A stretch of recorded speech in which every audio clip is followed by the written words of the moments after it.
تفسیر ابن کثیر میں ہے کہ ایک صاحب فرماتے ہیں کہ میں ایک خچر پر لوگوں کو دمشق سے زبدانی لے جایا کرتا تھا، اور اس کرایہ پر میری گزر بسر تھی۔ ایک مرتبہ ایک شخص نے خچر کرایہ پر لیا، میں نے اسے سوار کیا اور لے چلا۔ ایک جگہ دور استے تھے، جب وہاں پہنچے تو اس نے کہا اس راہ سے چلو۔ میں نے کہا میں اس راہ سے ناواقف ہوں، سیدھی راہ تو یہی ہے؟ اس نے کہا نہیں، میں پوری طرح واقف ہوں، یہ بہت نزدیک کا راستہ ہے۔ اس کے کہنے سے اسی راہ چلا۔ تھوڑی دیر کے بعد میں نے دیکھا کہ ہم کا یک بیابان میں آ گئے ہیں جہاں کوئی راستہ نظر نہیں آتا، نہایت خطرناک جنگل ہے اور ہر طرف لاشیں پڑی ہوئی ہیں۔ میں سہم گیا۔ وہ مجھ سے کہنے لگا ذرا لگام تھام لو، مجھے یہاں اترنا ہے۔ میں نے لگام تھام لی اور وہ اترا اور اپنے کپڑے ٹھیک کر کے چھری نکال کر مجھ پر حملہ کیا۔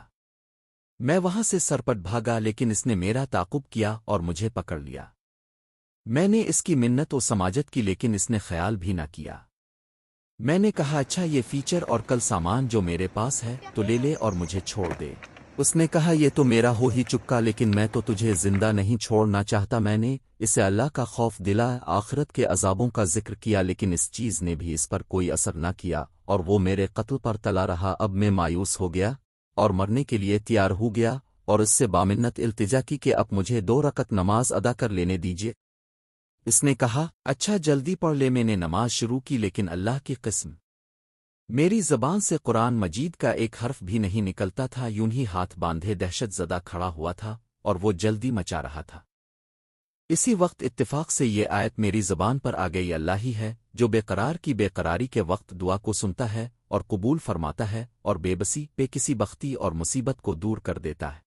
بس اس آیت کا زبان سے جاری ہونا تھا جو میں نے دیکھا کہ بیچوں بیچ جنگل میں سے ایک گیوڑ سوار تیزی سے اپنا گھوڑا بھگائے نیزہ تانے ہماری طرف چلا آ رہا ہے، اور بغیر کچھ کہے ڈاکو کے پیٹ میں اس نے اپنا نیزہ گیسر دیا جو اس کے جگر کے آر پار ہو گیا۔ وہ اسی وقت بے جان ہو کر گر پڑا۔ سوار نے باغ موڑی اور جانا چاہا، لیکن میں اس کے قدموں سے لپٹ گیا اور کہنے لگا اللہ کے لیے یہ تو بتلاؤ کہ تم کون ہو؟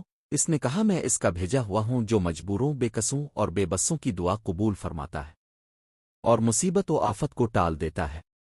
میں نے اللہ کا شکر ادا کیا اور وہاں سے اپنا خچر اور مال لے کر صحیح سالم واپس لوٹا۔